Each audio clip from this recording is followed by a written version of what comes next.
Welcome back to my channel. இன்றைக்கி நம்ம பார்க்க போகிற ரெசிபி ஒரு சூப்பரான ஈரோடு ஸ்பெஷல் நல்லாம்பட்டி கோழி வறுவல் தான் பார்க்க போகிறோம். இதுக்கு நாம் அதிகமாக மசாலா தூள் எதுவும் சேர்க்க போகிறதில்ல, காஞ்ச மிளகா காரத்தில் தான் செய்ய போகிறோம். அப்புறமா இதுக்கு ஸ்பெஷலாக ஒரு மசாலா அரைச்சி சேர்த்துப்போம். வாங்க இப்போது இந்த கோழி வறுவல் எப்படி செய்யலான்னு பார்க்கலாம். ஒரு கடாயில் தேவையான அளவு நல்லெண்ணெய் ஊற்றிக்கோங்க. இதில் நல்லெண்ணெய் தான் சேர்க்கணும். எண்ணெய் சூடானதும் ஒரு ஸ்பூன் ஜீரகம் சேர்த்துக்கோங்க. ஜீரகம் பொரிஞ்சதும் நான் அதில் ஒரு 7-8 வரமிளகாய் சேர்த்துருக்கேன். உள்ளே இருக்க விதையெல்லாம் எடுத்துகிட்டு விதை இல்லாமல் கட் பண்ணி சேர்த்துக்கோங்க. இதை நல்லா பொரிய விடுங்க.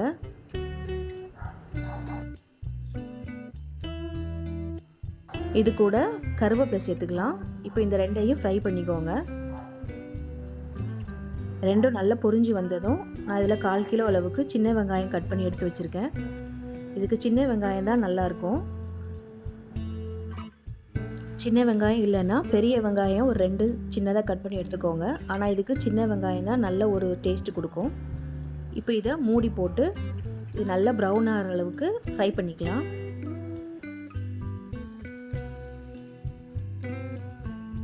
இப்போது சின்ன வெங்காயம் ஒரு 2-3 நிமிஷத்தில் நல்லா வதங்கி வந்துடுச்சு. இப்போது இது கூட தேவையான அளவு இஞ்சி பூண்டு பேஸ்ட் சேர்த்துக்கோங்க. நான் இதில் 3 ஸ்பூன் இஞ்சி பூண்டு பேஸ்ட் சேர்த்துருக்கேன்.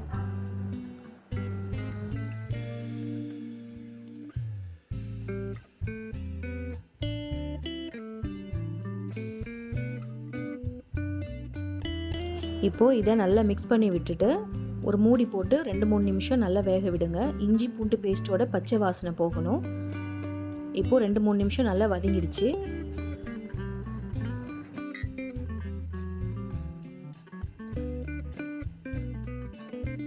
இப்போது ஒரு 3 தக்காளி இதில் சேர்த்துக்கோங்க. தக்காளி அதிகம் சேர்க்க வேண்டாம். தக்காளி அதிகம் சேர்த்தேன்னா அதோட புளிப்பு டேஸ்ட்டு தான் அதில் அதிகமாக இருக்கும். அதனால் கம்மியாகவே சேர்த்துக்கோங்க. இப்போது இந்த தக்காளி வதங்குற அளவுக்கு மட்டும் கொஞ்சமாக உப்பு சேர்த்துக்கலாம். உப்பு சேர்த்து வதக்கினா சீக்கிரமாக வதங்கிடும். இப்போ இது வதங்குறதுக்காக திருப்பியும் நம்ம மூடி போட்டு ஒரு 2 நிமிஷம் வேக வச்சு எடுத்துக்கலாம்.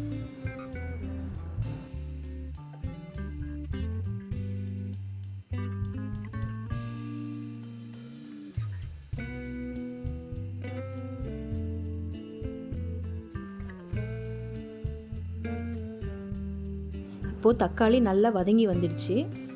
இப்போது சுத்தம் பண்ணி எடுத்து வச்சுருக்கிற சிக்கனை இதில் நம்ம சேர்த்துக்கலாம். நான் 1/2 கிலோ சிக்கன் எடுத்துருக்கேன். இது சின்னதாக கட் பண்ணி எடுத்துக்கோங்க. பெருசாக போட்டால் மசாலா உப்பெல்லாம் அதில் சேராது. அதனால் சின்ன சைஸில் கட் பண்ணி சேர்த்துக்கோங்க. இது ஒரு 2 நிமிஷம் மட்டும் வதக்கி விடுங்க. மூடி போட்டு ஒரு 2 நிமிஷம் வேக விட்டுக்கலாம். இப்போது சிக்கன்லேருந்து தண்ணி வெளியே வர ஆரம்பிச்சிருச்சு. இந்த அளவுக்கு மட்டும் நம்ம வதக்குனா போதும்.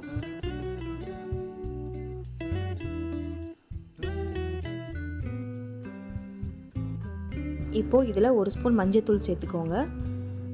கூடவே நல்ல கலர் கொடுக்கறதுக்காக 2 spoon Kashmir red chilli powder சேர்த்துக்கோங்க.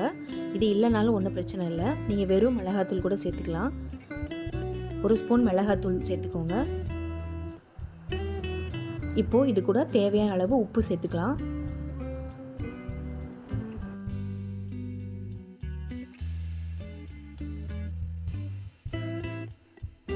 உப்பு சேர்த்துட்டு நல்லா மிக்ஸ் பண்ணி விடுங்க.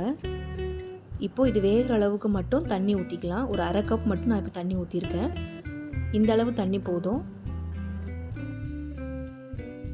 தண்ணி ஊற்றிட்டு ஒரு 10-15 நிமிஷம் இந்த சிக்கனை வேக விடலாம். இந்த சிக்கன் வேகிறதுக்குள்ளே இதில் சேர்க்குறதுக்கான ஒரு மசாலா பொடி நம்ம ரெடி பண்ணிக்கலாம். ஒரு பேனில் 3 ஸ்பூன் கொத்தமல்லி விதை எடுத்துக்கோங்க.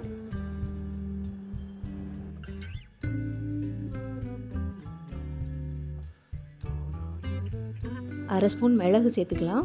ஆல்ரெடி நம்ம காஞ்ச மிளகாய் நிறைய சேர்த்துருக்கோம். அதனால் மிளகு பார்த்து சேர்த்துக்கோங்க. கூடவே 1 ஸ்பூன் ஜீரகம், 1 ஸ்பூன் சோம்பு சேர்த்து ஃப்ரை பண்ணிக்கோங்க.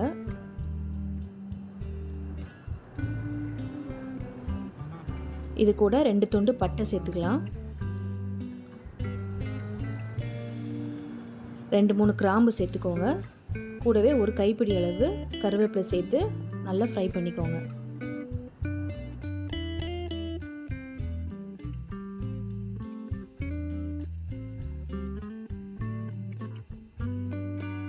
இப்போ இப்போது நல்லா ஃப்ரை ஆகிடுச்சு. இதை நம்ம பவுட்ரு பண்ணி எடுத்துக்கலாம். இந்த பவுட்ரை இப்போது நம்ம வேக வச்சுருக்கிற சிக்கனில் சேர்க்கலாம். ஒரு 10 நிமிஷத்தில் சிக்கன் நல்லா வெந்து வந்துடுச்சு.